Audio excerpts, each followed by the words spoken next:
Mes frères bien-aimés, si vous voulez bien, nous allons tout de suite saluer le Seigneur qui est là au milieu de nous. Seigneur, c'est pour vous, vos enfants qui sont là réunis et qui portent tous ceux qui sont arrivés chez vous dans la nuit de vendredi à samedi. Notre Père, qui es aux cieux, que ton nom soit sanctifié, que ton règne vienne, que ta volonté soit faite sur la terre comme au ciel. Donne-nous aujourd'hui notre pain de chaque jour. Pardonne-nous nos offenses, comme nous pardonnons aussi à ceux qui nous ont offensés. Et ne nous soumets pas à la tentation, mais délivre-nous du mal. que le Seigneur bénisse ce beau moment que nous partageons ensemble au nom du Père et du Fils et du Saint-Esprit. Amen.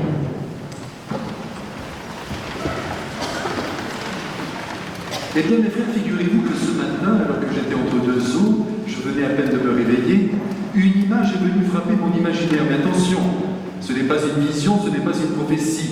Mais je tiens tout de même à vous livrer cette image. Devant moi, qui y avait? Le président de la République, c'est pas mal. En se réveillant le matin, il était là et il parlait à l'ensemble du peuple français. Et j'ai bien entendu ces paroles qui vont vous surprendre. Sans doute il ne les prononcera jamais, mais voilà ce que j'ai entendu dans mon cœur. Il disait: je m'adresse à vous, chers terroristes, vous qui avez fait tant de mal à notre pays, vous qui venez de déchirer des amours, vous qui venez de blesser des familles, vous qui avez ensanglanté notre terre. Je vous parle parce que je souhaite vous rencontrer, je souhaite que vous veniez près de moi et que nous nous donnions peut-être un pardon mutuel et qu'ensemble nous repartions pour que le monde puisse continuer dans une belle lumière parce que la violence engendre la violence. Le Christ d'ailleurs, c'est le président qui parlait, le Christ d'ailleurs a affirmé que qui dégaine son épée périra par l'épée. Comme je viens de vous le dire il y a un instant, mes frères, il est évident qu'il y a de fortes chances pour que le président de la République, celui-là ou un autre, ne prononce pas ces paroles. Cependant, la vérité reste là. Et si la violence continue, c'est tout simplement parce que nous n'aurons pas réussi à la garder prisonnière de notre cœur. Il faut absolument que nous comprenions que c'est nous qui l'engendrons, cette violence, et que par conséquent, nous devons la garder prisonnière de notre cœur. Quand je dis cela, voyez, ce n'est pas l'idéal, puisqu'il ne devrait plus y avoir de violence en nous, mais quand on a perdu un être cher, quand on est déchiré par la douleur, il n'y a rien à faire. On part dans la tombe et dans le ciel avec cette violence au fond du cœur. Mais on l'a tenue. C'est ce qu'il faut faire, c'est ce qu'il faut vivre. Alors comme le président ne le fera pas, probablement, ce sont les générations à venir qui devront vivre dans cette lumière, en priant beaucoup pour que la paix se réalise sur notre terre de France et dans le monde entier. Et vous allez voir aujourd'hui que tout ce que je vais vous raconter n'est qu'un seul appel, un seul et même appel à la paix, au respect des personnes. Et qui sait, il se peut d'ailleurs que si nous avions le bonheur d'être entendus par ces hommes qui ont usé de grandes violences, comme nous d'ailleurs nous en avons usé par le passé, n'oublions pas ce que nous avons fait pendant la Révolution française, les milliers de têtes qui sont tombées. N'oublions pas. Maintenant, évidemment, nous avons beaucoup de mal à accepter cette souffrance, cette violence, mais cette violence, nous l'avons aussi vécue pleinement. Et nous avons aussi réussi à la dépasser grâce à Dieu. Mais, vous voyez, dans le cœur de l'homme, il y a toujours cette violence qui peut jaillir un jour et pour des causes mauvaises se répandre et tout détruire. Les générations à venir, c'est-à-dire vos enfants, les adolescents qui sont actuellement sur la terre, sont responsables de la paix qui pourra se vivre demain. C'est pourquoi, mes frères, je vous en supplie de bien écouter maintenant cet appel que la Sainte Vierge vous lance et lance à mon propre cœur pour que la violence reste retenue au plus intime de nous-mêmes. Ne nous faisons pas d'illusions, le cœur humain est toujours incertain. Ondoyant d'hiver, disait Montaigne, il n'avait pas tort. Cette violence demeurera. Oui, je ne manque pas d'espérance en vous disant cela. Mais encore une fois, nous travaillons pour qu'elle ne sorte pas de nous. Et c'est déjà grand. Et c'est l'avenir du monde qui se joue derrière cette retenue. Vous savez, les frères bien-aimés, que tout est contenu dans l'Évangile. Si nous vivions vraiment l'Évangile, si toutes les nations maintenant épousaient la parole de Jésus, eh bien, vous êtes sûrs que la paix régnerait à tout jamais.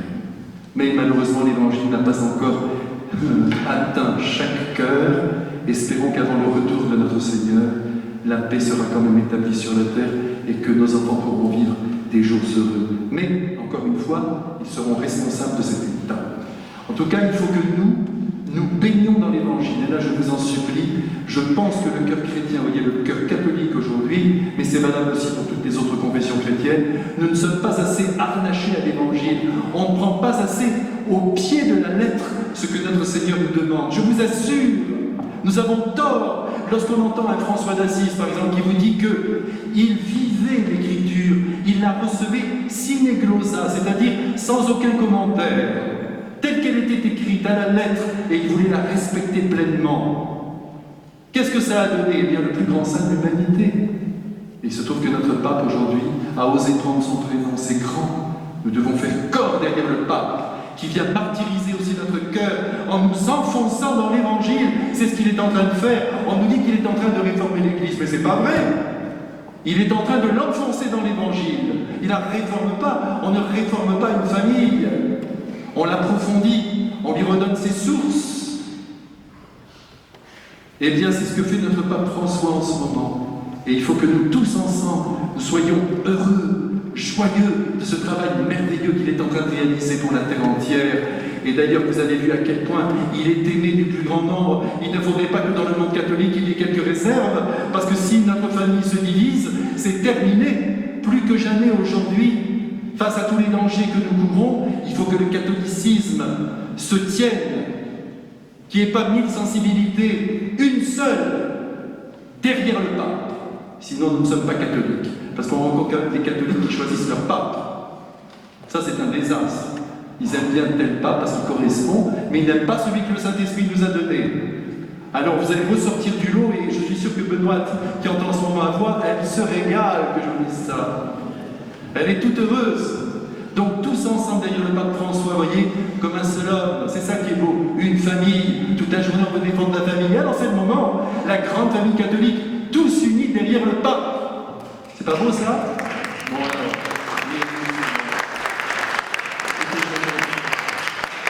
Alors nous avons la grâce de l'Évangile. Alors j'espère qu'à partir d'aujourd'hui vous allez essayer de le lire tous les jours. Mais vous le lisez déjà, vous l'entendez peut-être même à la messe avec un peu d'attention. Mais tout de même que cet Évangile descend dans nous, se grave, modifie nos idées, nos pensées, notre tempérament, notre caractère, et que nous soyons tous des Christ vivants. Voilà ce qu'il faut que nous devenions, des Christ vivants. Quand on nous rencontre, on doit pouvoir toucher le Christ. Bien sûr, il y aura toujours nos limites, nos défauts, c'est certain. Mais en même temps, nous serons en lui. Et c'est lui qui gagnera la partie, si nous l'avons suffisamment reçu dans le texte sacré. Et en même temps, comme vous le savez, au cours des temps, il y a eu des saints, des mystiques, des prophètes, qu'il s'agisse d'hommes, de femmes ou d'enfants, qui n'ont cessé de recevoir des lumières et des inspirations, des visions de toutes sortes, souvent accompagnées de miracles destinés à stimuler la foi, à la faire rebondir quand elle baisse les bras en se laissant conditionner par les choses de la terre. Vous savez qu'ici, à la Noël 1700, ici, lorsque Benoît est rentré dans l'église, elle assistait à la Sainte Messe, et à un moment donné, elle a vu des millions d'anges qui étaient là et qui chantaient le gloire à Dieu en latin. Mais comme elle ne le comprenait pas, le latin, il traduisait. Ils sont bien ces anges, hein. Donc vous voyez, et ils chantaient gloire à Dieu, paix sur la terre, vous voyez déjà à l'époque. Donc mes frères, soyons confiants, écoutons l'Évangile et écoutons les saints, les mystiques, tous ceux qui nous ont apporté quelque chose de grand de la part de Dieu. D'ailleurs, laissez-moi vous dire une chose, il y a beaucoup de gens aujourd'hui qui vous disent « Non, non, non, l'Écriture suffit ». Mais alors attendez, imaginez qu'il y ait simplement l'Évangile et puis un grand silence de 2000 ans, et puis maintenant nous nous retrouvons. Eh bien, je vous assure que notre foi serait moins vaillante. Croyez-moi, Dieu ne nous abandonne pas, voilà la vérité. Voilà pourquoi il y a des saints, pourquoi il y a des apparitions mariales. Dieu ne nous abandonne pas, et de temps en temps, au cours de l'histoire, il envoie des signes pour nous dire « Je suis là ». Ne perdez pas courage. Ainsi, très souvent, pour de multiples raisons, le Seigneur a notamment demandé à la très sainte Vierge Marie elle-même de venir chez nous en personne et de nous parler dans le cœur. Et nous, les habitants de France, ça c'est sûr ce que je vous dis là, nous avons été gâtés déjà, et c'est pas fini, il y aura d'autres apparitions mariales, vous verrez. Marie nous a visités plusieurs fois. peut-être parce qu'elle nous aime particulièrement, peut-être aussi parce que nous avons la tête dure, peut-être aussi parce que la France, fille aînée de l'Église, a un grand rôle à jouer dans le monde du point de vue de la transmission de la foi, et je le crois. Et puis peut-être aussi parce que chez nous, notre esprit cartésien et sa tendance à se laisser dévorer par les concepts, par les raisonnements, eh bien, perturbe notre foi. Alors Marie vient en personne. Elle est venue en France, vous le savez, à Paris, à Lourdes, à la Salette, à Pontmain, à Pellevoisin et à l'île Bouchard. Et je vous assure que c'est pour moi une très grande joie que de vous parler ce soir de ces apparitions à l'île Bouchard, de manière à ce que vous vous couchiez ce soir avec moi, mais chacun dans son lit bien sûr, avec un peu plus de foi dans le cœur. C'est ce que j'espère. Parce que tout ce que je vais vous dire, c'est pour faire grandir votre foi et la mienne. Si notre foi est très vigoureuse, elle va se diffuser. Elle va passer dans les cœurs. Et aucune Kalachnikov ne pourra l'atteindre. N'ayez pas peur, ne craignez rien. Dieu conduit l'histoire des hommes. Nous connaissons des moments terribles, vous allez voir ce que, en 1947, la France a traversé. D'ailleurs, laissez-moi vous expliquer un peu la situation de l'Europe après la Deuxième Guerre mondiale, parce que c'est comme ça que nous allons comprendre pourquoi il y a eu ces apparitions mariales. Nous savons aujourd'hui de manière sûre que l'Union soviétique pensait, autour des années 47, pouvoir rapidement répandre le communisme dans le monde entier. Et les dirigeants russes, d'ailleurs, étaient prêts à tout pour que le marxisme parvienne à atteindre jusqu'à l'Europe occidentale. C'était un grand projet hégémonique, répandre le marxisme partout. En outre, nous savons qu'après la guerre, l'Union soviétique a continué de s'armer, travaillant depuis 1943 à la création de la bombe atomique. Ils posséderont d'ailleurs leur première bombe en 1949. De plus, les services de renseignement russes avaient parfaitement infiltré les États-Unis, l'Angleterre et la France. Et l'Union soviétique représentait un réel danger pour toutes les nations. D'autant plus que leur méthode n'était pas très catholique, c'est le moins qu'on puisse dire. Main de fer partout où ils se trouvent, sous gants de velours. De plus, en France, il y avait alors 4 communistes au gouvernement, dont le ministre de la Défense nationale, vous imaginez, et de nombreux communistes étaient à la tête des administrations. L'un des principaux conseillers de Truman, le futur président des États-Unis, disait à Roosevelt en 1947 « Si les Russes font un pas de plus, nous ne pourrons plus les arrêter. Après la Turquie, ce sera la Grèce et l'Italie. La France est mûre pour tomber sous la coupe de Moscou. » Voilà ce qui se passe. Vous voyez que tout ça n'est pas nouveau, tout ce que nous vivons aujourd'hui. Devant ce danger, alors les États-Unis décident de se réarmer, l'Angleterre de rétablir le service militaire obligatoire, et de son côté, l'Union soviétique durcira le ton, et toute leur économie sera alors axée sur la guerre. Ils mettront la main mise sur la Roumanie, sur la Bulgarie, je ne vous apprends rien, sur la Pologne, sur la Hongrie, et l'année suivante, la Tchécoslovaquie tombera à son tour aux mains des forces communistes. De plus, tous les pays communistes vont décider de s'unir dans une politique commune visant à détruire le capitalisme et à lutter contre l'impérialisme américain. Chez nous en France, l'année 47 est appelée l'année terrible, car après la guerre, le pays est ruiné, l'argent manque, la production est réduite, et pour couronner le tout, l'hiver 47 est d'une rigueur jamais vue. Le charbon vient d'en manquer, les récoltes en grande partie seront détruites par le gel. Et tout augmentera. Le gaz augmentera de 50%, ainsi que l'électricité. La ration de pain journalière baisse à 200 grammes, au lieu de 250 grammes au moment de la guerre. On ne trouve plus de céréales, on oblige les boulangeries à fermer 3 jours par semaine. Et on ne voyait vraiment pas comment le pays pourrait repartir. Comme je suis content de vous présenter cette situation, parce que la nôtre situation n'est pas pire. C'est la faillite, et dans les esprits, c'est le marasme. De plus, le moral est au plus bas. Voilà l'année 1947. Il y a des émeutes, tout le monde est mécontent. Les membres communistes du gouvernement se désolidarisent de la politique du pays. Et ils sont alors expulsés du gouvernement. C'est là que Maurice Thorez, secrétaire général du Parti communiste français, déclarera que le moment est venu d'imposer un gouvernement où la classe ouvrière exercerait un rôle dirigeant. Il y eut alors 3 millions de grévistes, chauffés par l'idéologie communiste qui mit le pays en réel danger. De la violence, des sabotages partout dans le pays, et l'insurrection communiste menace de toutes parts. C'est la guerre civile à tous les coups qui menace la France. Les grèves déstabilisent tout. Léon Blum dira « Le communisme international a ouvertement déclaré la guerre à la démocratie française ». Voilà, à grands traits, mes frères, la situation tragique de la France en 1947. Et là, des hommes de grande envergure, tels que Robert Schuman, décident de ne pas céder à la pression de la rue. Alors on mobilise 80 000 réservistes, prêts à intervenir pour défendre le pays. Le Parti communiste avait gardé depuis la libération des armes, et l'on pouvait craindre un véritable soulèvement. Si la guerre civile éclatait en France, les rues auraient été jonchées de morts. Mais voilà que soudainement, le 9 décembre 1947, le pays va basculer dans l'apaisement. Le comité national de grève capitule, l'ordre est donné de reprendre le travail, personne ne comprend ce qui s'est passé. Alors moi je vais vous dire ce qui s'est passé.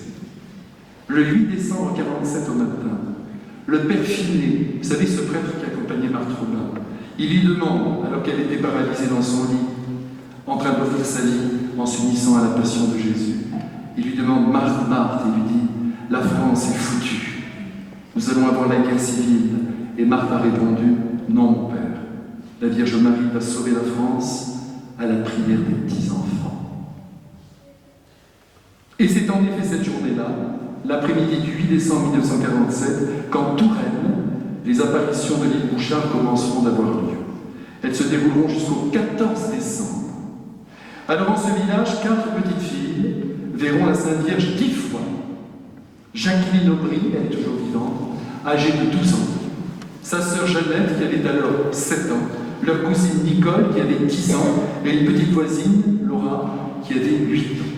Toutes 4 étaient élèves à l'école libre de ce gros bourg de l'île Bouchard, qui comprenait environ 1 millier d'habitants. Les parents de Jacqueline et de Jeannette, ainsi que de Nicole, croient en Dieu, mais ne sont pas des piliers d'église. Quant à ceux de Laura, ils sont franchement anticléricaux. Comme les parents de Jacqueline et de Jeannette étaient pâtissiers, c'était difficile de s'occuper d'eux. Alors, les parents les ont confiés à une demoiselle qui, l'après-midi, les promène un peu dans le bourg et en même temps, à chaque promenade, elle ne manque pas de les faire entrer dans l'église. Elle leur avait même appris le « Je vous salue Marie ». Mais voyez, les choses en restaient là. Jacqueline dira qu'en famille, il ne leur était jamais arrivé de prier ensemble. Voyez, mes frères, il ne faut rien absolutiser. C'est pas une famille où tous les enfants, les parents, tout le monde prie le soir, c'est magnifique. Là, il y a un humus qui crée les saints. Mais si ça n'est pas ainsi, eh bien, Dieu va s'y prendre autrement. Et là, vous voyez, il a choisi des enfants qui n'avaient pas une vie spirituelle très grande. Mais maintenant, si vous voyez Jacqueline, vous allez voir. Le matin du 8 décembre 1947 à l'école, la sœur qui leur fait classe explique aux enfants que c'est aujourd'hui la fête de l'Immaculée Conception. Parce qu'au ciel, on respecte les fêtes de la terre. 8 décembre, Immaculée Marie, grande fête. Alors les petites filles qui passeront devant l'église, dit la sœur, devront s'arrêter et faire une petite prière. Et en particulier, la sœur leur demandera de prier pour la France. Vous voyez, aujourd'hui, on ne dit jamais le mot France. C'est terrible. Dites que vous aimez la France. Écoutez les Anglais. Pourtant, ils n'ont pas un pays comme le nôtre. Bon, eh bien, ils sont fiers d'être Anglais. Nous, la France, on dit la République. La France, c'est beau la France. Fille aînée de l'Église. Dans la journée, il était environ 1h de l'après-midi, après le repas, qui réunissait les époux Aubry, donc les parents de Jacqueline, leurs 2 enfants, Jacqueline et Jeannette, ainsi que la cousine Nicole, vont se rendre à l'église pour faire une petite prière. Alors, toutes les 3, tranquillement, elles vont à l'église. Quand Dieu veut quelque chose, mes frères, il arrive toujours à ses fins, en traversant d'ailleurs les libertés humaines, il ne faut pas l'oublier. Et c'est cela qui est extraordinaire. Elles entrent donc dans l'église, elles descendent l'allée latérale et qui donne sur la chapelle de la Vierge, qui est invoquée dans cette paroisse sous le titre de Notre-Dame des Victoires. Alors en arrivant près de l'autel, les enfants s'agenouillent, ils sont bien éduqués, et là Jacqueline se dit « Je vais réciter 10 Je vous salue Marie » sur mes doigts. Mais quand elle arriva au 4e Ave Maria, tout à coup, elle aperçoit entre le vitrail et l'autel, dans l'angle, une dame d'une beauté extraordinaire. Et à côté d'elle, un ange. C'était tellement beau, dira Jacqueline, que mon cœur s'est mis à battre très fort et qu'instinctivement, j'ai poussé du coude ma petite cousine qui était préoccupée à ramasser le porte-chapelet de Jeannette qui était tombé. Ah, Nicole, mais regarde donc la belle dame. Nicole lève alors les yeux et dit « Oh, que c'est beau! Oh, la belle dame! Oh, la belle dame !» Et la petite sœur Jeannette, qui, je vous le rappelle, n'a que 7 ans, en s'asseyant sur le banc et en joignant les mains, dit « Oh, le beau ange! Oh, le beau ange !» Qu'ont fait alors les enfants? Ils se sont serrés les uns contre les autres et dans la joie, ils ont regardé sans se lasser la belle dame qui leur souriait, parce que la Vierge sourit toujours, et l'ange qui était de toute beauté. À ce moment-là, Jacqueline dira à ses compagnes, écoutez, elle a 12 ans, je vous le rappelle, c'est l'aînée, hein, il faut aller dehors, il faut aller dire à tout le monde qu'il y a une belle dame dans l'église. Oh oui, font les autres. Et tout en sortant, ils se retournaient pour voir s'il y avait toujours la belle dame. Et elle y était toujours. Elle les suivait du regard en leur souriant. Ah, elle est bonne, notre mère. En sortant, Jacqueline tombe sur Monique, la fille du bijoutier. Dis donc, Monique, viens donc voir la belle dame qu'il y a dans l'église. Mais elle refusera, je n'ai pas le temps, je vais chez la couturière. Vous voyez, une catastrophe. Quand on ne prend pas le temps de s'arrêter dans la marche de la vie, ben voyez, il y a à côté de quoi on passe. S'il y a quelqu'un tout à l'heure qui vous dit viens, il y a quelqu'un allez-y, venez ici dans la chapelle. Parce que la Vierge, elle est ici de toute façon, avec nous et son divin Fils ici au tabernacle. Les enfants continuent de marcher et tombent à l'angle de la rue sur Laura et sa grande sœur Sergine, qui a 15 ans. Même invitation, venez voir la belle dame qui est dans l'église. Alors les enfants se précipitent dans l'église, tout de suite ils prennent l'allée centrale et les voilà devant l'hôtel. À ce moment-là, Sergine dira, mais où donc voyez-vous cette dame? Un ange, je vois rien, moi. Tandis que les autres enfants voyaient de tous leurs yeux la belle dame et le beau ange. Ils se sont approchés à 10 mètres environ de la belle dame. Alors, laissez-moi maintenant vous donner la description que les enfants ont fait de la Vierge Marie telle qu'ils l'ont vue. Les pieds de Marie, ont-ils affirmé, reposaient sur une dalle de pierre sur laquelle il y avait 5 roses, et où se trouvait une prière écrite en lettres d'or que la Sainte Vierge leur apprendra par la suite, une prière que vous connaissez bien. « Ô Marie conçue sans péché, priez pour nous qui avons recours à vous. » La dame était assez grande, revêtue d'une magnifique robe blanche, attachée au milieu par une ceinture bleue, dont les pans bougeaient comme s'il y avait eu du vent. Le vent de l'Esprit Saint, son époux. Elle était pieds nus, les mains jointes, un beau chapelet blanc pendait à son bras droit. Sur sa tête, un grand voile blanc, sur lequel étaient brodés des grands S. En fait, les enfants apprendront plus tard que c'était la marque de la broderie de Touraine.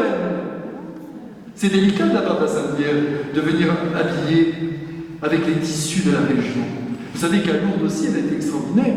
Elle s'est présentée à Bernadette et à son bras, elle avait un chapelet pyrénéen avec 6 dizaines plutôt que 5. C'est la délicatesse de la Sainte Vierge. Vraiment, vous savez, si nous vivions avec elle, que les choses seraient plus belles ici-bas. Et plus simples aussi. Et alors, évidemment, ces vêtements étaient brodés aussi à la façon de Tours. Vêtements sur lesquels descendait une magnifique chevelure blonde, mais diront-ils, ce qu'il y avait de plus beau, c'était son visage extraordinaire de beauté. Le visage de Marie était ainsi un visage ovale, régulier, rosé, et ses yeux surtout d'un bleu, dira Jacqueline, d'un bleu que l'on ne trouve pas sur la terre. Bleu d'immensité, bleu de douceur, bleu de tendresse, bleu d'amour. Et dans ce regard, remarquez, si on a les yeux noirs, ça marche aussi. Hein. On peut être vraiment dans cette belle lumière. Mais enfin, la Sainte Vierge avait les yeux bleus à Aline Bouchard. Son âge, 16 ou 17 ans. Pas plus, mais dira Jacqueline dans son langage d'enfant, on lui disait madame parce qu'elle faisait dame. Et autour du corps de Marie, on pouvait apercevoir comme des rayons d'or qui formaient autour d'elle comme une grotte. Ces rayons d'or n'aveuglaient pas. Quant à l'ange, il était, diront les enfants, couleur lumière. Habillé tout de blanc, une paire d'ailes frémissait sur ses épaules. Bien sûr, mes frères, les anges sont des êtres immatériels, comme vous le savez. Ils n'ont donc pas de corps, ils n'ont pas d'ailes. Mais quand ils viennent visiter les hommes, pour se faire reconnaître d'eux, parfois, ils se montrent avec des ailes. Et ce fut le cas à l'île Bouchard. Comme en bien d'autres lieux d'ailleurs où ils sont apparus. L'ange est resté de profil, les enfants ne virent donc que l'un de ses yeux, d'un bleu là encore, magnifique, et le tout était auréolé d'une blancheur extraordinaire. Quelle scène! L'ange se tenait en contemplation devant cette belle dame, donc vous voyez bien la scène. La Vierge sur ce support, cette pierre, et à côté l'ange à genoux, devant elle, le profil face aux enfants. Au dire des enfants, autant la Sainte Vierge donnait l'impression d'être une personne vivante sur la terre, autant l'ange apparaissait dans une lumière purement céleste. Et la petite Jeannette ne cessait pas de regarder en direction du beau ange qui la fascine. Cette description que vous venez d'entendre, ce sont les enfants qui l'ont faite à Sergine sur le moment, tandis que Marie leur souriait. Dès qu'ils cessèrent de la décrire, la belle dame disparut dans une belle poussière de lumière. Et Sergine dit « Allez vite, allons à l'école, nous avons été en retard !» Alors, à peine arrivée à l'école, dans la cour de la récréation, Jacqueline se précipite sur la sœur qui faisait classe à Jeannette et Laura et lui dit « Chère sœur, j'ai vu la Sainte Vierge. » « Oh, lui répondit-elle, ma petite enfant, cela ne se peut pas, ne dis pas des choses pareilles. » Alors Jacqueline lui répond « Mais je ne suis pas toute seule, il y a Nicole, il y a Laura, il y a Jeannette qui l'ont vu aussi. » Il se trouve que ce jour-là, dans l'école, il y avait monsieur le curé. Un bon curé, dira Jacqueline. Un bon curé de campagne, pas mystique du tout. Mais aimant la Sainte Vierge, comme il l'appelait. Alors Jacqueline, toute joyeuse, se jette sur lui et lui dit « Monsieur le curé, j'ai vu une belle dame dans l'église, j'ai vu la Sainte Vierge. » Oh, fit le curé, toi tu as vu trouble. À travers tes grandes lunettes, parce qu'il faut que je vous dise que Jacqueline était myope jusqu'au dernier degré. Car il est vrai, Jacqueline, elle souffrait terriblement de cette myopie. Mais monsieur le curé, je ne suis pas toute seule, c'est toujours son argument, hein. Toujours, je n'étais pas tout seul, il y avait Nicole, Laura et Jeannette. Alors à ce moment-là, le curé, car vraiment c'était un bon curé, les fait entrer dans la classe, il les questionne, et sévèrement il conclut, ça suffit maintenant les enfants. Vous allez jouer, vous allez travailler, et c'est fini, je ne veux plus entendre parler d'une chose comme celle-là. Et une fois que le curé sera parti, Jacqueline n'aura plus qu'un seul désir, regagner l'église et revoir la belle dame. Mais il faut se mettre en rang et rentrer en classe.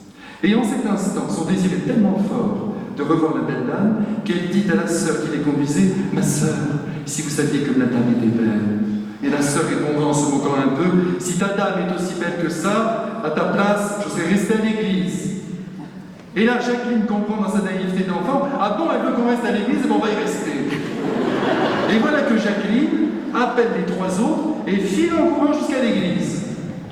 Sur la route, elles aperçoivent de loin le curé qui parle avec le pharmacien. Elles empruntent alors des petites ruelles pour l'éviter et les voilà maintenant sur le seuil de l'église. Vous voyez, parfois le bon Dieu veut qu'on évite les curés. Il faut se mettre ça dans la tête. Hein. Bref, elles entrent dans l'église, elles prennent de manière déterminée l'allée centrale, et là, devant elles, qu'est-ce qu'elles voient? La belle dame. Et l'ange qui les attendait. Les enfants avancent maintenant lentement, très lentement. Et la Sainte Vierge, d'ailleurs, de son index, leur fait signe d'approcher.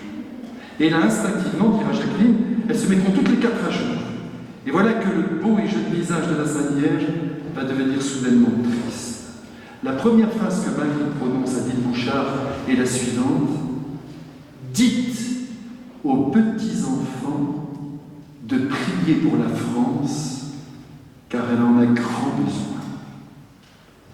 Et tout de suite après, le visage de Marie va redevenir souriant.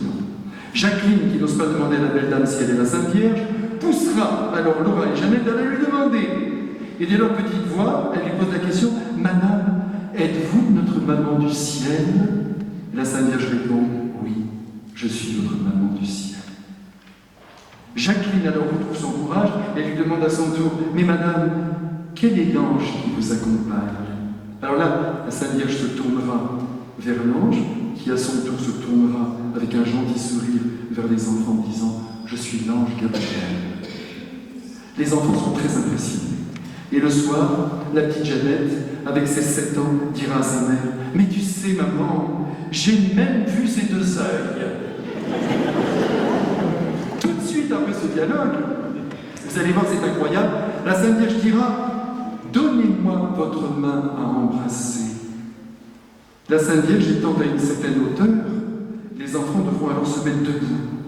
Jacqueline, ne sachant pas ce qu'était le baise-main, elle se mettra tout de même sur la pointe des pieds et tendra sa petite main, mais la paume vers le haut. Alors l'enfant sentira la tiédeur de la main de Marie, qui lui retournera sa main pour poser sur elle un baiser sur le bout de ses doigts. Ensuite, c'est au tour de Nicole, mais Laura et Jeannette sont trop petites, si bien que Jacqueline les soulèvera l'une après l'autre sans qu'elles ne sentent leur poids, comme si elles avaient été légères comme une plume, et chacune donne sa main à la Sainte Vierge. Et puis Marie leur dira: revenez ce soir à 5 heures et demain à 1 heure. Et la belle dame disparaîtra dans une belle poussière de lumière. Les enfants regardent alors leurs mains et s'aperçoivent qu'un ovale de lumière est resté comme en impression sur la peau. Alors ils tiennent leurs petites mains et ils avancent vers l'école. On tient la preuve, mais à mesure qu'ils avancent, l'ovale disparaît. Pas de preuve tangible.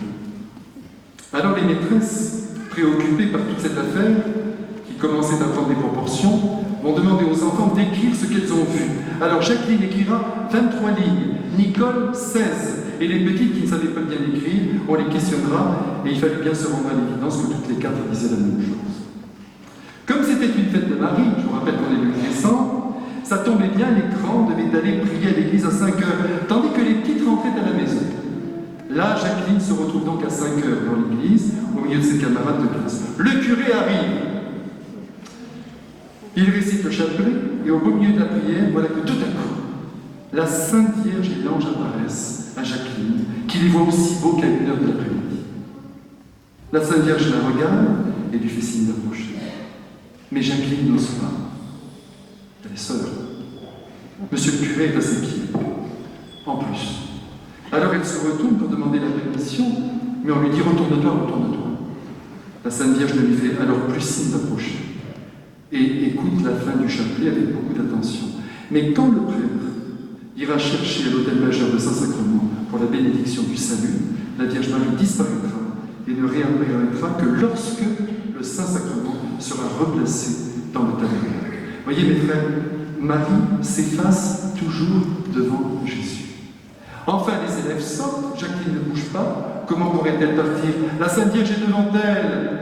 Alors sa maîtresse, qui est religieuse, s'approche, la rudoie, et lui dit: quand on prétend voir la Sainte Vierge dans l'église, on ne fait pas comme tu as fait, tu t'es retourné sans cesse. Et la sœur fixe l'enfant dans les yeux, qui ne décolle pas son regard de l'angle où Marie apparaît. Et c'est à ce moment-là que la sœur comprendra que la Vierge apparaît vraiment. Et alors elle lui demande: mais où est-elle? Alors Jacqueline lui décrit ce qu'elle voit. Et au fur et à mesure qu'elle raconte, la sœur se met à trembler. Et elle lui dit: tais-toi et disons maintenant des Je vous salue Marie. Mais la pauvre sœur a tellement peur qu'elle bredouille. Elle mélange tout, elle ne se souvient même plus du Je vous salue Marie. Et Jacqueline dira: la Sainte Vierge était très bonne, regardez la pauvre sœur, et elle souriait en voyant qu'elle avait peur. Après quelques Je vous salue Marie, la Sainte Vierge et l'ange ont disparu, comme la première fois, dans une belle poussière de lumière. À ce moment-là, Jacqueline a dit simplement à la maîtresse: la Sainte Vierge est partie. Et la sœur l'a regardée, elle a fait: ouf! Quel soulagement! En sortant de l'église, la sœur dit à Jacqueline: tu m'entends maintenant? Tu rentres chez toi et demain, on n'en reparlera plus.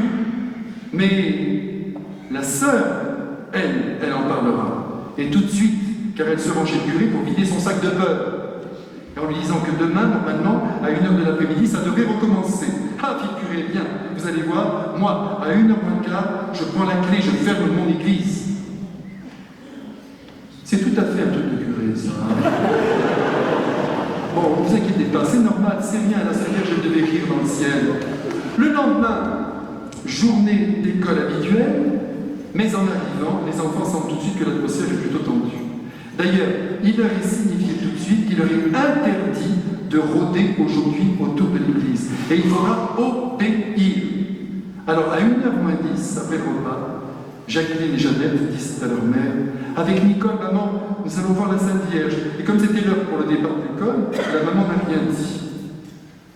Sur la place de l'église, tous les toits retrouvent Laura qui les attend. Quant au curé, il racontera plus tard qu'il a traversé en courant et en colère la cour de son presbytère, puis la sacristie, avec bien sûr la clé à la main, qu'il a descendu en furie la grande nef, bien décidé à fermer son église. Et puis il s'est dit, je ne peux quand même pas fermer mon église. Mais il était bien, hein? Et il ne l'a pas fermée. Si bien que les enfants sont entrés, et quelques instants après, la belle dame était là au rendez-vous. Vous voyez, il ne faut pas fermer les églises entre midi et deux. Demandez à vos curés de laisser ouvert, on ne sait jamais ce qui pourrait se passer. Mais alors voilà, la Sainte Vierge va réapparaître, mais cette fois-ci, l'ange ne se tenait plus à droite, mais à gauche de la Vierge. La Sainte Vierge leur a fait signe d'approcher, et la Vierge Marie va cette fois-ci prendre la croix de son chapelet, la mettre à l'intérieur de sa main droite, et la main gauche sur son cœur, elle va leur dire « Embrassez la croix de mon chapelet ». Elle se tient à 1,50 m du sol, dans les airs. Alors Jacqueline se met sur la pointe des pieds et embrasse la croix. C'est pas possible que ces enfants aient menti, vous comprenez? C'est impossible. Alors Jacqueline se met sur la pointe des pieds, elle embrasse la croix, puis suit Nicole, et de nouveau Jacqueline prend les petits, sans ressentir leurs doigts, les élèves et tous les enfants embrassent la croix dans la main de Marie. C'était une croix de son chapelet sur lequel se tenait un beau Christ souffrant. Alors après avoir embrassé la croix, la première prière que la Sainte Vierge va leur montrer, c'est le signe de la croix. Et en montrant aux enfants la manière de le faire, elle le montre bien sûr à toute l'humanité, mais je ne peux pas maintenant le reproduire devant vous, mais ce que je puis vous dire, c'est que la Sainte Vierge a fait un signe de croix qui a duré peut-être, attention, 2 minutes, une très grande lenteur. Mais quelque chose d'incroyable, très lentement, si bien qu'à travers cette lenteur, les enfants ont perçu tout le mystère de Dieu.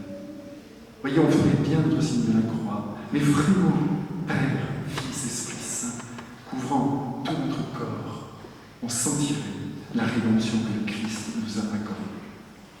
Voyez, on va trop vite, nous, on fait nos prières, on nous avoir faites, mais on n'a pas cherché vraiment le lien avec le Christ, avec Marie. C'est ça notre âme. Nous sommes des catholiques qui manquent souvent de substance. On fait des choses, oui, si on nous disait qu'on ne croit pas en Dieu, mais si nous croyons. Mais voyez, il n'y a pas cette osmose d'amour, cette communion de cœur avec le Père, le Fils et le Saint-Esprit. Plus on prie lentement, quelquefois même, c'est pas la peine d'aller très loin dans nos prières. Notre Père, je vous salue, très simple, je vous salue. Qui est-ce qui pense quand on dit je vous salue Marie, que nous disons bonjour à la Sainte Vierge? Je vous salue Marie. Elle nous entend. Non, je vous salue Marie, pleine de grâce, le Seigneur est avec vous, vous êtes bénie entre toutes les femmes. C'est pour ça qu'on passe à côté de ce qu'il y a de plus beau. Alors, après ce signe de la croix, absolument sublime, mais je vous dis, extrêmement lent, démesurément lent, la Vierge Marie alors leur dira tristement, priez pour la France, qui ces jours-ci est en grand danger. Et puis, souriante, elle ajoute, dites à monsieur le curé de venir à 2 heures cet après-midi avec la foule et les enfants pour prier. Un ordre de Marie. Puis, avant de partir, la Sainte Vierge ajoutera, dites à monsieur le curé de construire une grotte là où je suis, d'y placer ma statue ainsi que celle de l'ange. Quand elle sera terminée, ajouta-t-elle, je la bénirai. Revenez ce soir à 5 heures. Alors les enfants, purs comme de l'eau de source, se précipitent chez monsieur le curé. Monsieur le curé, la Sainte Vierge a dit qu'elle vous attendait à 2 heures. Mais lui aussi les attendait. 2 heures, reprit-il, mais c'est l'heure de la classe. Que ces enfants obéissent à leur maîtresse et qu'elle nous fiche la paix et les mettra dehors. Si bien que l'après-midi, elles vont rester en classe, mais le soir, bien sûr, à 5 heures, elles n'oublient pas le rendez-vous. Jacqueline est alors à l'étude et elle va oser demander à la sœur la permission d'aller à l'église. Je peux aller à l'église? Va, fais donc ce que tu veux, répondit la sœur. T'es bien cette sœur. Devant la porte attendaient Laura et Jeannette. Pas la cousine Nicole, qui le soir devait rentrer en famille. Ils habitaient dans une ferme qui se trouvait à 3 km de l'île Bouchard. Mais vous savez comment sont les choses, et surtout dans les villages, la rumeur commence à battre son plein, si bien que la nouvelle s'étant déjà répandue, qu'une belle dame apparaissait à des enfants, il y avait déjà ce soir-là dans l'église une trentaine de personnes et plus d'une trentaine d'enfants. C'est pas beaucoup, mais les choses dans l'église commencent petitement, toujours. Il faut du temps. N'oubliez pas que les œuvres de Dieu ont commencé par Bethléem et ça se terminera dans la Jérusalem céleste. Là, de nouveau, à 5 heures, la Sainte Vierge apparaît avec l'ange à ses côtés. La première chose qu'elle demande aux enfants, c'est ceci: chantez le Je vous salue Marie, ce cantique que j'aime bien. Oh oui, madame, répondent les enfants, et tout le monde chante alors le Je vous salue Marie. Alors après cette prière, la Sainte Vierge demande à Jacqueline de dire aux gens de s'approcher et de réciter une dizaine de chapelets. Alors les personnes qui sont là commencent à prier. Marie égrène son chapelet et bouge les lèvres, sauf pour la deuxième partie, Sainte Marie, Mère de Dieu, là, non. Puis ensuite, la Sainte Vierge dira: revenez demain à 1 heure. Et c'est ce jour-là, juste avant le parfum, qu'elle leur apprendra la fameuse prière: Ô Marie, conçue sans péché, priez pour nous qui avons recours à vous. Et ensuite, elle disparaîtra avec l'ange dans une belle poussière de lumière. Seulement, voilà, j'ai oublié de vous dire quelque chose de très important, c'est que le père de Jacqueline et de Jeannette était de tempérament très nerveux, très coléreux. À vrai dire, il était épuisé par son travail de pâtissier et volontairement, on lui a caché ce que vivaient ses filles, craignant une réaction violente. Mais voilà que dans le village, on l'interpelle. Alors, tu ne nous annonces pas la nouvelle? Tes filles voient la Sainte Vierge, rien que ça. Et on se moque de lui, on ricane devant lui. Alors, il rentre à la maison, vous imaginez, furibard, hein. Il croise Jacqueline et il lui colle une paire de gifles magistrales. On ferme la maison, dit-il à sa femme, et on s'en va 8 jours. Qu'est-ce que c'est que toutes ces histoires? Vous ne m'avez parlé de rien, nous sommes la risée du village, on se moque de nous, fini les sœurs, fini les curés. Allez, rideau! Son épouse essaie de le calmer. Monte te reposer. Elle est bien, hein? On te parlera de tout cela plus tard. Tu es fatigué par ta journée. C'est alors que Jacqueline, c'est une fille très droite, j'ai eu le bonheur de la rencontrer. Elle est merveilleuse, d'une simplicité absolue. Alors elle décide de rejoindre son père. Pourtant elle le sait énervée. Elle monte dans sa chambre, comme une vraie petite femme, déjà adulte. Elle s'assoit sur le bord de son lit et elle lui raconte tout en détail. Son père l'écoute attentivement. Surtout, elle lui parle de la beauté de la Sainte Vierge. Et soudainement, il se met à pleurer. Pas de doute, Marie venait de toucher son cœur. Alors, le père redescend dans la cuisine et il dit à sa femme, tu sais, elle voit quelque chose, ma petite. Va donc à l'église à 1 heure et vois ce qui se passe. Si bien qu'à 1 heure, sa mère l'accompagnera. Et il y a déjà dans l'église des centaines de personnes. Et on saura plus tard que monsieur le curé et les sœurs, enfermés dans la sacristie, essaieront de regarder ce qui se passe par le trou de la serrure. Mais des centaines de personnes. De nouveau, à 1 heure, la Sainte Vierge apparaît, toujours aussi belle comme toujours. Il faut beaucoup parler de la beauté de la Sainte Vierge. Ça touche, vous savez. Ça touche le cœur. Pas que le cœur masculin. La beauté, c'est une attente de chacun. Chantez le Je vous salue Marie, dit-elle. Oh oui, madame, répondent les enfants. Et le Je vous salue Marie retentit. Alors, mes frères bien-aimés, j'ai pas fini. Et puisque la Sainte Vierge aime bien que nous chantions Je vous salue, si on le lui chantait maintenant, puisqu'elle nous entend. Je vous salue Marie, comblée de grâce, le Seigneur est avec vous. Vous êtes bénie entre toutes les femmes, et Jésus, l'enfant, est béni. Sainte Marie, Mère de Dieu, priez pour nous, pauvres pécheurs, maintenant et à l'heure de la mort. Amen, Amen, Alléluia. Et Jacqueline dira d'ailleurs, si vous saviez comme la Sainte Vierge est heureuse quand on chante le Je vous salue Marie. Et puis ensuite, cette fois-là, la Sainte Vierge va tendre la main et va dire aux enfants, vous vous rendez compte, embrassez ma main.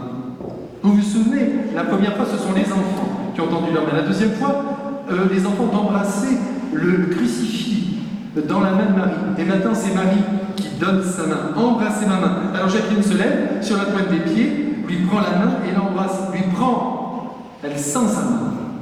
C'est au tour de Nicole et ensuite, sans effort, elle soulève les deux petites comme si elles ne faisaient rien et elles embrassent la main de la Sainte Vierge. Et ce qui est extraordinaire, mais tout simplement parce que tout cela est vrai, c'est que tout le monde fut suffoqué de voir que le baiser sur la main invisible, pour la foule, ce baiser qui était donné en l'air, dans le vide, tous les baisers se situaient au même endroit. La Sainte Vierge avait l'air de ne pas bouger avec sa main. Puis Marie demandera à la foule de réciter une dizaine de chapelets. Vous voyez si le chapelet ça compte. Quelquefois on n'a pas le temps, on est dans beaucoup d'autres choses, mais c'est une prière magnifique parce que c'est la prière des gens les plus simples. C'est pas la peine de sortir de Polytechnique pour le réciter. Si on sort de Polytechnique, on peut le dire aussi, sans problème. Mais si on est très simple, eh bien, c'est merveilleux, on passe 20 minutes avec Marie, on est plus ou moins présent, mais c'est pas grave, on est avec elle, et on a quand même donné 20 minutes à la prière. La dizaine terminée, voilà qu'une voix s'élève. Jacqueline, Jacqueline, c'est sa maman. La Sainte Vierge la suit des yeux d'ailleurs, et la maman de Jacqueline dira ceci. Demande à la Sainte Vierge de faire un miracle pour que tout le monde croie. Marie répondra, je ne suis pas venue ici pour faire des miracles, mais pour vous demander de prier pour la France. Mais demain, ajouta-t-elle, vous, Jacqueline, vous verrez clair, vous ne porterez plus de lunettes. Et maintenant, récitez une dizaine de chapelets.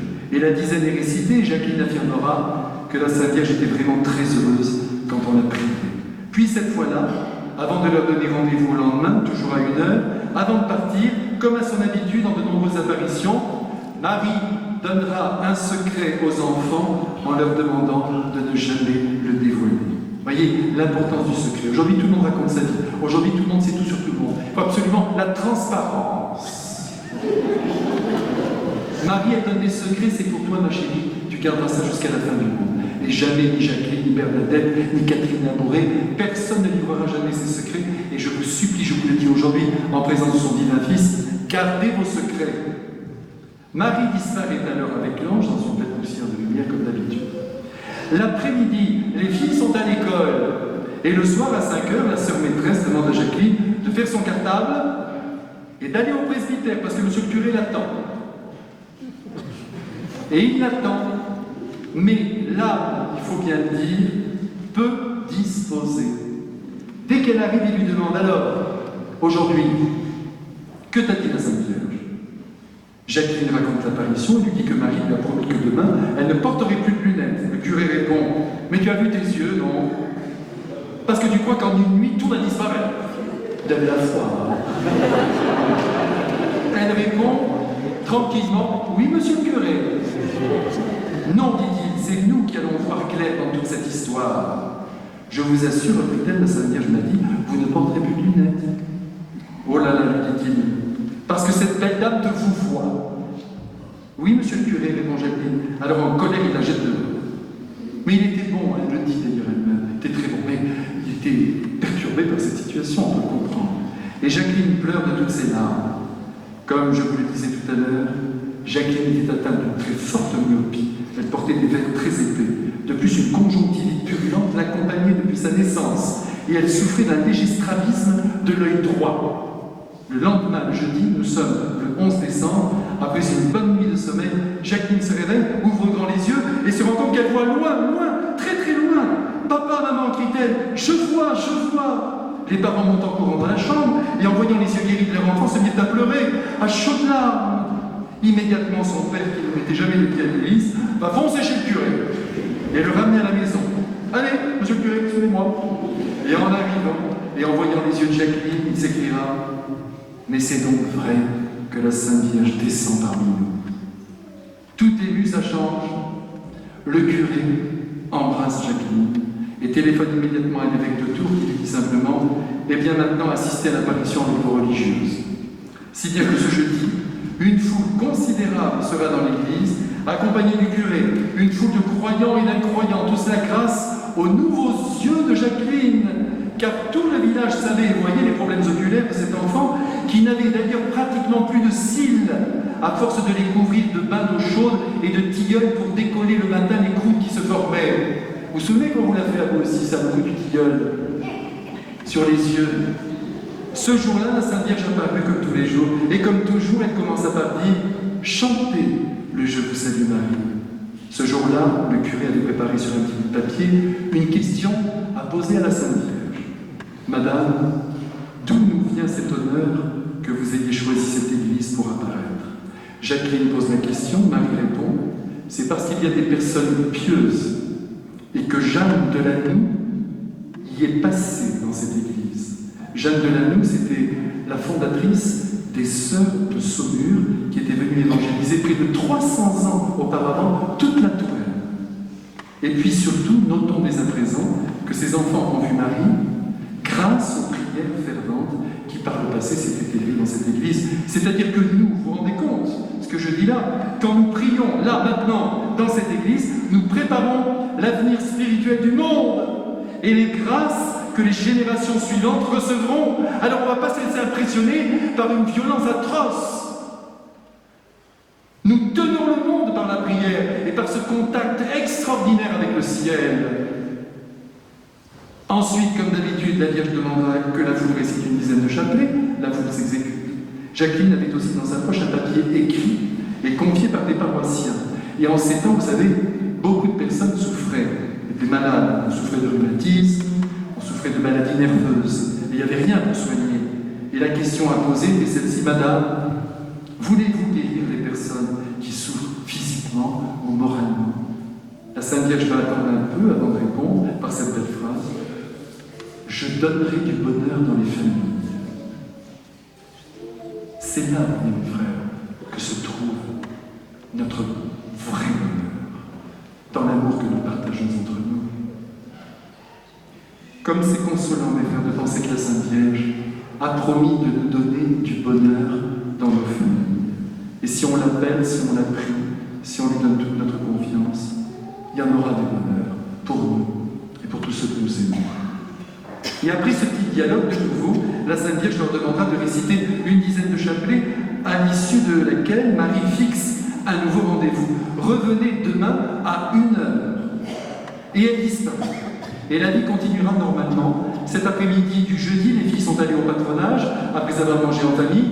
Rien n'était modifié extérieurement. Le vendredi 12 décembre, à 1h, comme promis, la Vierge apparaît de nouveau, rayonnante de bonheur, et comme toujours, elle commence ainsi, chantez le Je vous salue Marie. Une fois terminé, de nouveau, la Sainte Vierge le redemande. Jacqueline a peur alors de ne pas avoir bien compris, comme la Sainte Vierge a recommencé, chantez le Je vous salue Marie.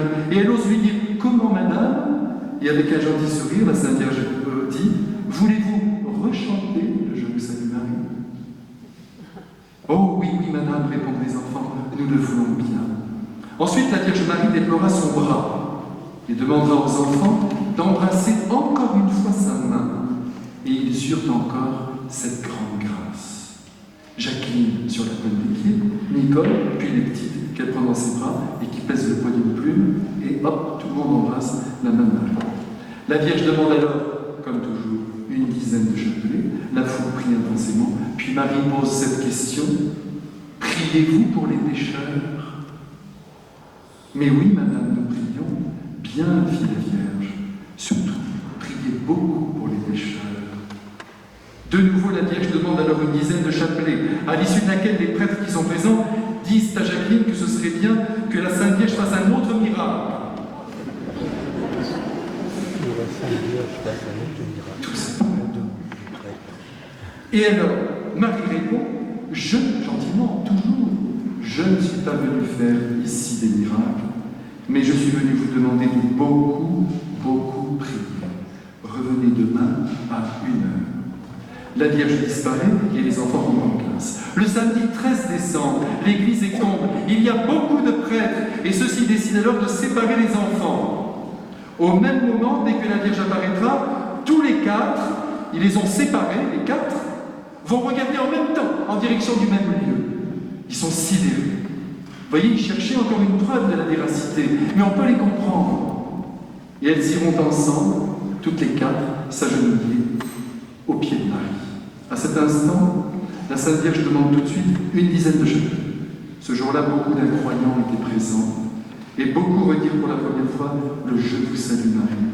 Jacqueline, dans son témoignage, insistera beaucoup sur la joie qui envahit Marie quand elle voit ses enfants prier. Et à mesure, disait-elle, que les Ave Maria se récitaient, la Vierge devenait de plus en plus heureuse. Marie, à l'île Bouchard, vient nous apprendre à prier. Donc n'ayons pas peur de cette répétition apparente de ces « Je vous salue Marie » qui constituent le chapelet. Dire à quelqu'un « je t'aime » des milliers de fois dans la journée, c'est magnifique, parce que l'amour, en se redisant toujours, ne se répète jamais. Et il en est de même dans la prière. Nous disons toujours la même chose à la Sainte Vierge et nous nous tenons en sa présence. Jacqueline affirme que la prière du « Je vous salue Marie » fait un plaisir à Marie que l'on ne peut pas imaginer. D'ailleurs, pendant cette apparition, Marie de temps en temps tournera ses yeux vers la foule qui prie avec tendresse et avec joie. Ce jour-là, les prêtres insisteront encore pour qu'un miracle ait lieu. Jacqueline demande à Marie qui répondra gentiment « plus tard ». Puis elle ajoute « revenez demain à 1h ». Vous voyez, toujours 13h, après le repas de midi. Au ciel, il doit y avoir 30 fêtes à midi. À 1h, la Sainte Vierge est libre. C'est alors la 10e apparition, la dernière. Et alors là, laissez-moi vous dire qu'il y a des milliers de personnes présentes. C'est dimanche en plus. Et chacune des 4 petites filles ont à la main un bouquet de fleurs qu'elles ont l'intention d'offrir à Marie. Ce sont des fleurs qui ont été achetées par des personnes à Tours. Il y a dans la foule les maires des communes avoisinantes, le maire de l'île Bouchard bien sûr, et tous disent à Jacqueline, surtout dis bien à la Sainte Vierge que ce sont toutes les paroisses présentes qui les lui offrent ces fleurs. Il ne s'agirait pas de perdre quelques grâces. Alors à 1h, la Vierge Marie se présente avec l'ange Gabriel comme toujours à ses côtés en contemplation devant elle. Il ne faut pas avoir peur d'aimer Marie et de la regarder. Ces premières paroles que vous connaissez maintenant par cœur, chantez le « Je vous salue Marie ». Oui, madame. Et le « Je vous salue Marie » retentit. Et maintenant, on fait plaisir à la Sainte Vierge et on le chante. Je vous salue Marie.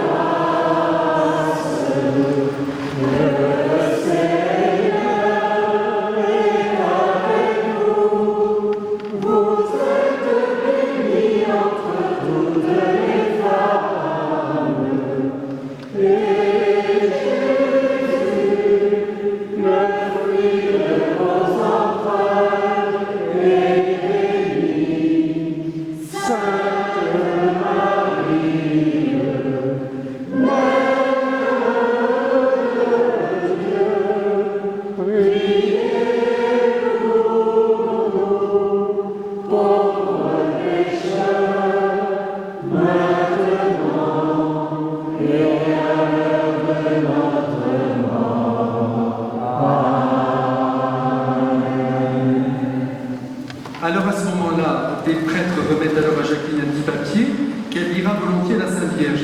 Madame, ça c'est le message des prêtres. Voulez-vous bénir Monseigneur l'archevêque de Tours, Monseigneur l'évêque de Blois, bénir les écoles et donner des prêtres à la Touraine. La Sainte Vierge va attendre un petit peu et puis elle va faire un beau signe de tête. Reçu. Les petites répondent « Oh merci madame ». C'est à ce moment-là qu'elles tendront les fleurs vers la Sainte Vierge. La Sainte Vierge regarde alors les bouquets, elle est toute heureuse, elle sourit, mais elle ne prend pas les fleurs. La toute petite Jeannette est obligée de se mettre sur la pointe des pieds. C'est émouvant d'ailleurs de la voir ainsi chercher à s'approcher le plus près possible de Marie. Madame, disent les enfants, voici des fleurs. Marie les regarde et leur sourit. Prenez-les, disent-elles. Marie continue de sourire et dit non, je ne les prendrai pas. Je les embrasserai, je les bénirai et vous les emporterez. Et la Sainte Vierge bénira chaque bouquet. Ce dimanche 14 décembre, notre mère fera réciter le chapelet en entier. Vous avez vu que c'était progressif, une dizaine, puis 2 dizaines, puis 3 dizaines. Et maintenant, pour cette dernière apparition, le chapelet est complet. Si vous vous souvenez bien, mes frères, de cette progression, on ne peut pas tout demander à quelqu'un dès le premier moment. C'est une grande loi spirituelle, c'est vrai d'ailleurs pour toutes les choses de la vie. Nous sommes tous sur un chemin et nous évoluons en fonction de ce que nous sommes. Les principes peuvent demeurer, mais la matière qui doit les recevoir est différente. Donc, on proportionne. La Sainte Vierge a proportionné la prière du chapelet à ces gens qui, peut-être d'ailleurs pour la plupart d'entre eux, avaient l'habitude de le réciter. tout doucement. Mais pour les incroyants, doucement, doucement, de la patience. Regardez comme notre Seigneur est patient avec nous. Alors tout le monde récite le chapelet, je viens de vous le dire, y compris les incroyants. Et ce jour-là, dans la foule, il y a une petite religieuse qui veut aussi poser une question. Madame, que faut-il faire pour consoler le Seigneur des peines que lui causent les pécheurs? Marie répondra, il faut prier et faire des sacrifices. Et à cet instant précis, elle demande une dizaine de chapelets, réciter les bras en croix. Ce sera un beau « oui, madame » qui retentira des lèvres de Jacqueline, et la foule s'exécutera les bras en croix comme Marie l'avait demandé. Ensuite, la Sainte Vierge, en regardant Jacqueline, lui dira « Voulez-vous dire à la foule de chanter le Magnificat ?» Jacqueline informe alors le prêtre qui se trouve près d'elle, qui va chercher le curé de l'île Bouchard, parce qu'évidemment, il faut que l'autorité dise oui.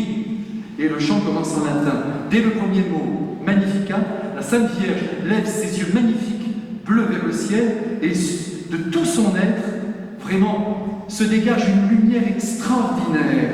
Elle était tellement joyeuse, diront les enfants, qu'elle nous communiquait cette joie, et nos cœurs battaient très fort. Magnificat, Magnificat, Magnificat,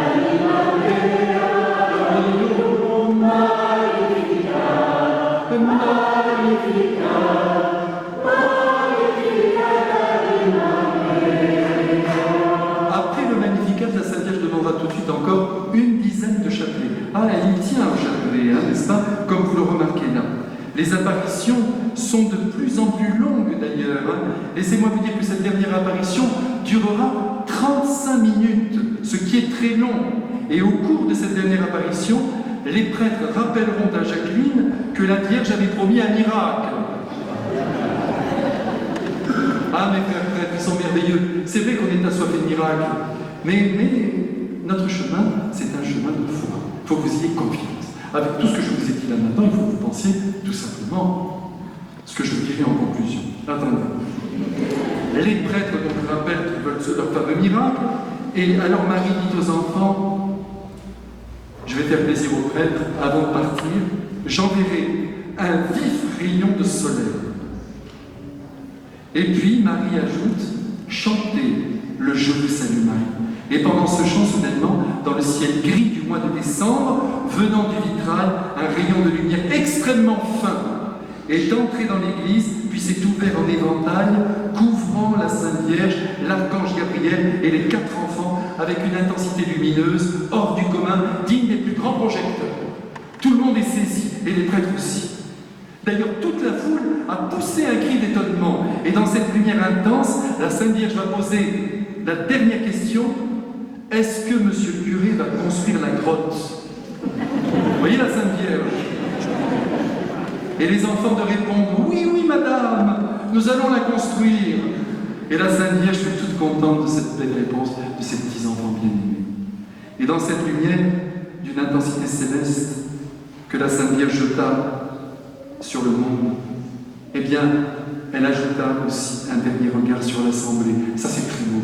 Juste avant de partir pour la dernière fois, de ses yeux, elle parcourt l'ensemble de tous ceux qui étaient venus là pour la prier. Elle a regardé les prêtres avec beaucoup de tendresse.